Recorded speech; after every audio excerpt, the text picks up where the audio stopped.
Welcome to exam सहपाठी।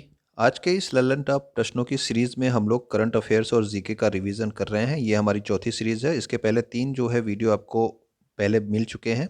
ठीक है, तो आइए इसको स्टार्ट करते हैं और लास्ट में हम लोग आज के महत्वपूर्ण करंट अफेयर्स को भी देखेंगे। तो पहले जो है रिवीजन देखते हैं हम लोग। राष्ट्रीय स्टार्टअप दिवस कब मनाया जाएगा? तो राष्ट्रीय स्टार्टअप दिवस इसी वर्ष से स्टार्ट हुआ है, ये आपको पता होगा। तो राष्ट्रीय स्टार्टअप दिवस जो है 16 जनवरी को मनाया जाएगा प्रत्येक वर्ष। ठीक है ना, इस वर्ष ये पहली बार स्टार्ट हुआ है 16 जनवरी को। स्टेचू ऑफ इक्वेलिटी, ठीक है, इसका भी जो है फरवरी में जो है अनावरण किया जाएगा। तो स्टेचू ऑफ इक्वेलिटी कहाँ स्थापित किया जा रहा है? तो ये स्थापित किया जा रहा है हैदराबाद में। और इसमें किसकी मूर्ति बनाई जा रही है? तो इसमें जो मूर्ति बनाई जा रही है स्टेचू ऑफ इक्वेलिटी में, तो वो बनाई जा रही है रामानुजाचार्य की। ठीक है ना, तो ये आपके रामानुजाचार्य हैं। इस तरह से इनकी बैठी हुई मुद्रा में मूर्ति बनेगी। ये आपका नाम क्या है? इसका स्टेचू ऑफ इक्वेलिटी। जगह का नाम क्या है? हैदराबाद। ठीक है ना। इसके अलावा आपने पढ़ा होगा स्टेचू ऑफ यूनिटी। तो स्टेचू ऑफ यूनिटी में आप जानते होंगे कि ये कहाँ पे है? केवड़िया गुजरात में इसको स्थापित किया गया है। और सरदार वल्लभ भाई पटेल की मूर्ति इसमें बनी है। विश्व की सबसे ऊंची आपकी मूर्ति ये है। ठीक है ना, स्टेचू सबसे ऊंची आपकी कौन सी है? वो आपकी सरदार वल्लभ भाई पटेल की है, केवड़िया गुजरात में, स्टेचू ऑफ यूनिटी। इसके अलावा स्टेचू ऑफ पीस का भी जो है उद्घाटन किया गया था प्रधानमंत्री मोदी के द्वारा। तो ये कहाँ पे किया गया था? ये किया गया था पाली राजस्थान में। और स्टेचू ऑफ पीस में किसकी मूर्ति लगाई गई है? तो इसमें लगाई गई है जैनाचार्य विजय वल्लभ। ठीक है, तो आप तीनों याद रखेंगे। स्टेचू ऑफ यूनिटी आपका कहाँ पे? Kevadia Gujarat. Statue of peace Pali Rajasthan. और आपका स्टेचू ऑफ इक्वेलिटी कहाँ पे? हैदराबाद में। ओके, नेक्स्ट है आपका, हाल ही में सत्य नडेला और सुंदर राजन पिचाई को कौन सा पद्म पुरस्कार दिया गया? तो अभी आपने देखा था कि 2-3 दिन से मैं इसको बता रहा हूँ आपको कि सत्य नडेला और सुंदर राजन पिचाई को जो है आपको पद्म पुरस्कार भारत सरकार ने प्रदान किया। तो इन्हें प्रदान किया गया पद्म भूषण। ठीक है ना, सबसे नीचे आपका कौन सा होता है? पद्मश्री होता है। फिर उसके ऊपर कौन सा होता है? पद्म भूषण। फिर उसके ऊपर पद्म विभूषण। और सबसे ऊपर कौन सा होता है? तो वो होता है आपका भारत रत्न। ठीक है ना। अगला है आपका, निजता के अधिकार से संबंधित कौन सा केस है? तो निजता के अधिकार से संबंधित कौन सा केस है? ये आपका जीके का क्वेश्चन आ गया। तो ये आपका पुट्टा स्वामी केस था, जो कि निजता के अधिकार से संबंधित एक केस है। ठीक है, निजता के अधिकार को किस अनुच्छेद के अंतर्गत मौलिक अधिकार घोषित किया गया है? तो जो आपका राइट टू प्राइवेसी है, यानी कि निजता का अधिकार है, ये आपके अनुच्छेद 21 में है। और आप लोग पढ़ते होंगे अनुच्छेद 21A। ठीक है, तो अनुच्छेद 21A क्या है? तो अनुच्छेद 21A को जो है किस संविधान संशोधन के द्वारा जोड़ा गया? तो ये 86वां संविधान संशोधन के द्वारा जोड़ा गया था 2002 में। और इसमें क्या है अनुच्छेद 21A में? इसमें जो है आपका 6 से 14 वर्ष तक के बच्चों को निःशुल्क शिक्षा की बात कही गई है। ठीक है, इसको एक मौलिक अधिकार बना दिया गया है। और निजता का अधिकार, राइट टू प्राइवेसी, किस में है? अनुच्छेद 21 में है। ठीक है, 21 अलग है, 21A अलग है। ओके, वीएन श्री कृष्णन समिति का संबंध किससे है? तो बीएन श्री कृष्णन समिति का संबंध जो है ये आपके डेटा संरक्षण से है। ठीक है ना, तो बीएन श्री कृष्णन समिति किसके लिए बनी थी? तो डेटा संरक्षण के लिए ये बनाई गई थी। वर्तमान में कौन से क्रम की लोकसभा है? तो लोकसभा का क्रम भी आपसे एग्जाम में पूछ लिया जाता है, जो भी लोकसभा चल रही होती है। तो वर्तमान में जो है आपकी 17वीं लोकसभा है, ये आप याद रखना। ठीक है, वर्तमान में लोकसभा के महासचिव कौन है? तो देखिए, महासचिव अलग होता है और अध्यक्ष या स्पीकर अलग होता है। स्पीकर किसको कहते हैं? अध्यक्ष को ही स्पीकर कहा जाता है। ठीक, महासचिव आपका अलग होता है। तो महासचिव जो लोकसभा के हैं वो हैं आपके उत्पल कुमार।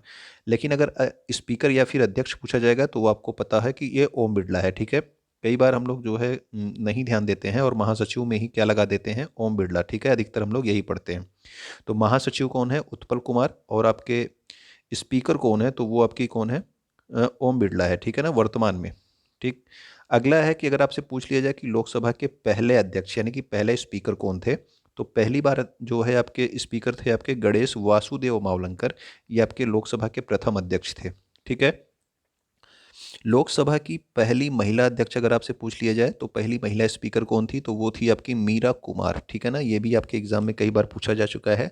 इसके अलावा आप लोग को याद रखना है कि लोकसभा की दूसरी महिला अध्यक्ष, तो दूसरी महिला अध्यक्ष कौन बनी थी? तो वो बनी थी आपकी सुमित्रा महाजन। ठीक है ना, तो दूसरी महिला अध्यक्ष जो है लोकसभा की, ये सुमित्रा महाजन थी। प्रथम मीरा कुमार थी। ठीक, वर्तमान में लोकसभा अध्यक्ष कौन है? तो ओम बिरला है। टाटा आईपीएल 2022 और 23 के लिए जो आईपीएल की स्पॉन्सरशिप है ये किसको दी गई है? तो ये आपके टाटा कंपनी को दी गई है, ये आप याद रखना।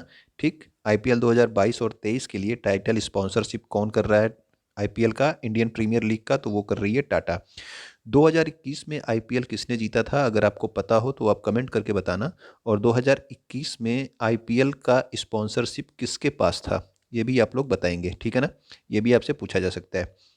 Tata iron and steel company की स्थापना कहाँ हुई? तो टाटा आयरन और स्टील कंपनी की स्थापना कहाँ पे हुई? तो टाटा नगर के नाम से जाना जाता है जमशेदपुर को।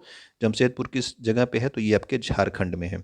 इसके अलावा आप याद रखना कि जमशेदपुर जो है ये आपके किस नदी के किनारे स्थित है? तो याद रखना कि जो जमशेदपुर है ये आपके सुवर्ण रेखा नदी पर स्थित है। इस पर एक बहुत प्रसिद्ध जो है जलप्रपात स्थित है, ठीक है? उस जलप्रपात को जो है मैंने अपने सोशल के क्वेश्चंस में कई बार बताया आपको।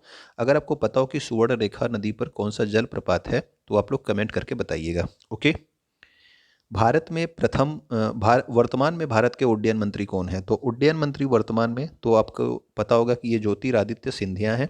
इनको जो है उड्डयन मंत्री बनाया गया है वर्तमान में, ठीक है?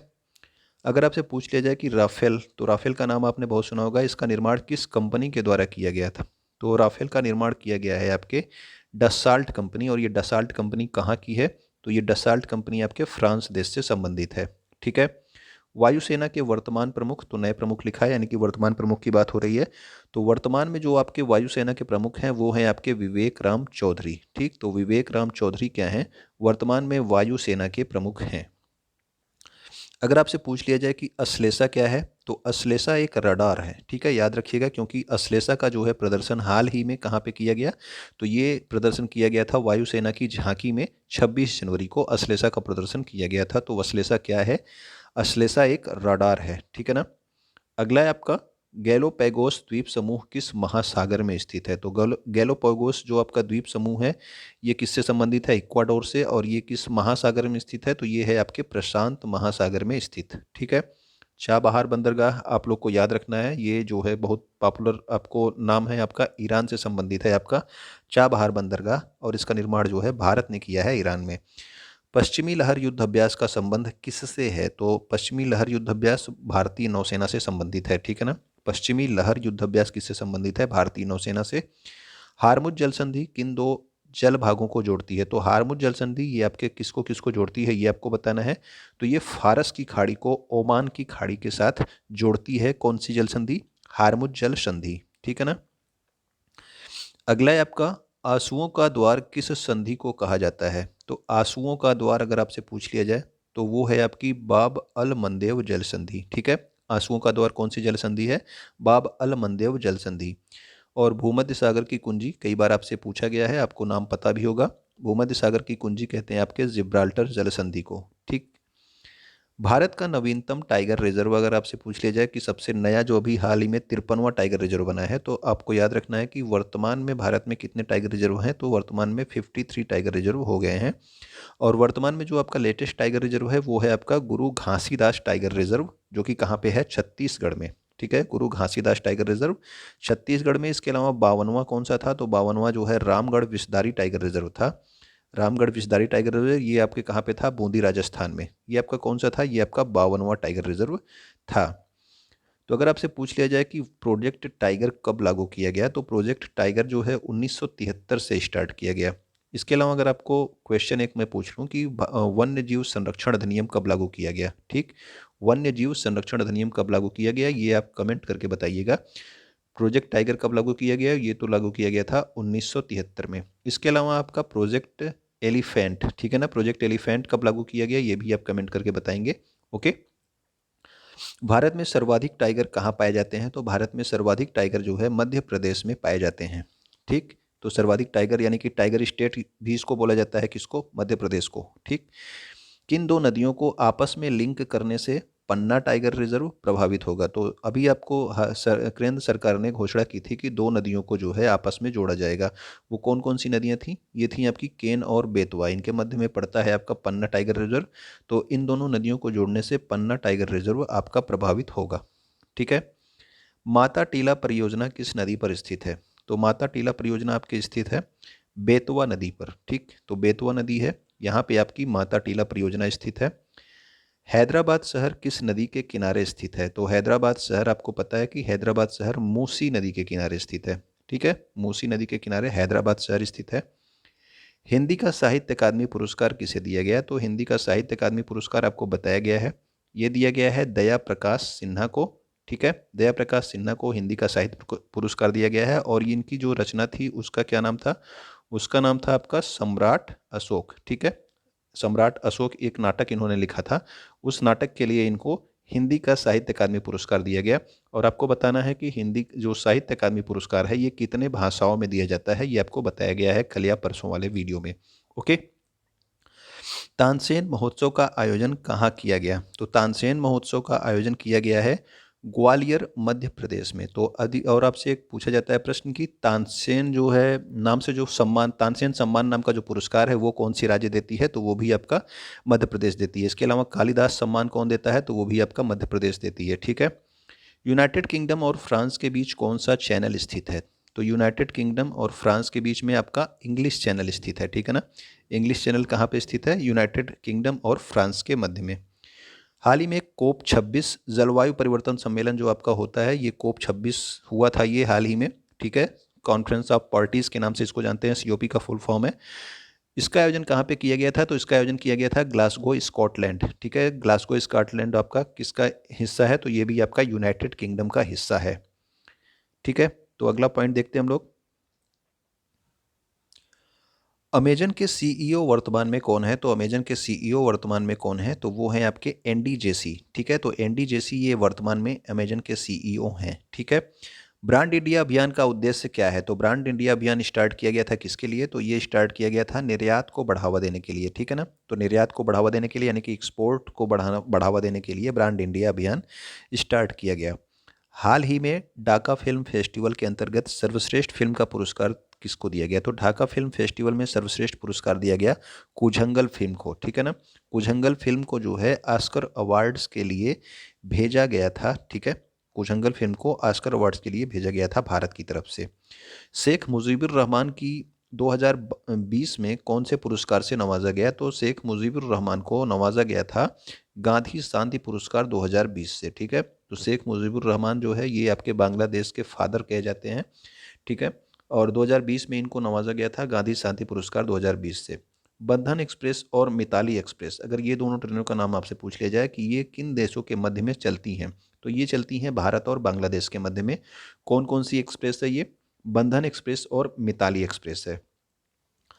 ठीक है, अगला है आपका बांग्लादेश को 3 बीघा कॉरिडोर सौंपने के लिए कौन सा संशोधन किया गया था? तो 3 बीघा कॉरिडोर से संबंधित जो संशोधन है वो आपका इंपॉर्टेंट है, उसका नाम क्या है? तो उसका नाम है आपका 100वां संविधान संशोधन। ठीक है, इसमें क्या किया गया था कि इसमें 3 बीघा जो है आपका गलियारा को भारत ने बांग्लादेश को सौंपा था। ठीक है, तो ये आपका किससे संबंधित है? ये आपका 100वां संविधान संशोधन किया गया था इसके लिए 3 बीघा कॉरिडोर से संबंधित। अब देखते हैं 29 जनवरी के महत्वपूर्ण करंट अफेयर्स को। ठीक है, तो आपको याद रखना है कि डेटा गोपनीयता दिवस कब होता है? तो ये होता है आपका 28 जनवरी को। ठीक, लोकसभा सचिवालय द्वारा अभी हाल ही में एक नया एप्लीकेशन लॉन्च किया गया जिसका नाम क्या रखा गया है? इसका नाम रखा गया है डिजिटल संसद। ठीक है ना, तो ये अभी किसने लॉन्च किया? लोकसभा सचिवालय के द्वारा लॉन्च किया गया है। चीरू 2020 युद्धाभ्यास अभी हाल ही में किया गया और ये किन किन देशों के मध्य आयोजित किया गया? तो चीरू 2022 युद्ध अभ्यास था। तो ये अभ्यास किया है चीन, रूस और ईरान ने मिलकर के। ठीक है ना, चीन, रूस और ईरान ने मिलकर चीरू 2022 युद्ध अभ्यास आयोजित किया है। T×2 पुरस्कार 2022 के लिए तो ये पुरस्कार 2022 के लिए किसको दिया गया? तो ये दिया गया है सत्यमंगलम टाइगर रिजर्व तमिलनाडु। 2021 के लिए किसको दिया गया था? आपको बताया गया है पीलीभीत टाइगर रिजर्व को। ठीक है ना, उत्तर प्रदेश के पीलीभीत टाइगर रिजर्व को 2021 के लिए दिया गया था। 2022 के लिए पुरस्कार अभी हाल ही में कल किसको दिया गया? तो ये दिया गया सत्यमंगलम टाइगर रिजर्व, जो कि कहाँ पे स्थित है? तमिलनाडु में स्थित है। ओके, हैदराबाद साहित्य महोत्सव 2022 में अतिथि के रूप में किस राष्ट्र को आमंत्रित किया गया है? तो हैदराबाद साहित्य महोत्सव जो है मनाया जाएगा, तो इसमें जो है अतिथि राष्ट्र के लिए किसको बुलाया गया है? तो ये बुलाया गया है आपके यूनाइटेड किंगडम को। यूनाइटेड किंगडम, ठीक है, आपका ब्रिटेन भी आप उसको बोल सकते हो। ग्लोबल 500 रिपोर्ट के अनुसार विश्व का सबसे मूल्यवान ब्रांड कौन सा है? तो अभी हाल ही में जो है ग्लोबल 500 एक रिपोर्ट आई जिसके अंतर्गत विश्व का जो सबसे मूल्यवान ब्रांड है वो किसको बनाया गया? एप्पल को। ओके। परम विशिष्ट सेवा मेडल से किस खिलाड़ी को सम्मानित किया गया? तो हाल ही में अभी नीरज चोपड़ा को परम विशिष्ट सेवा मेडल से सम्मानित किया गया। इसके अलावा इन्हें हाल ही में क्या कौन सा पुरस्कार दिया गया 26 जनवरी को? तो इनको पद्मश्री पुरस्कार से भी सम्मानित किया गया। किसको?